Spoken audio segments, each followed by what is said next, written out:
Olympia, fille de joie, qui pose fière et belle dans sa nudité. Nous sommes en 1863, Manet crée le scandale. À la différence de ses contemporains, le peintre ne juge pas et pose là son premier acte de modernité. Il décrit la femme dans toute sa diversité. C'est la serveuse de Bock, c'est la parisienne, la lectrice de la vie moderne. C'est Émilie Ambre, la cantatrice, célèbre à l'époque pour avoir incarné merveilleusement le personnage de Carmen.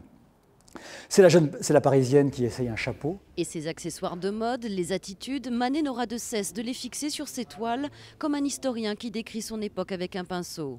Dans le balcon, peint juste avant 1870, 3 personnages dans un immeuble bourgeois. Avec cette scène quotidienne, Manet passe un cap, il ouvre l'interprétation de ses œuvres au public. À la différence de ses contemporains, Manet ne dit pas tout. Manet suggère. Manet pose sans imposer un sens définitif à sa peinture. Et c'est aussi ça, sa modernité. Et la liberté d'interprétation est assurée dans chacune des 200 œuvres de Manet, à découvrir au musée d'Orsay jusqu'au 3 juillet.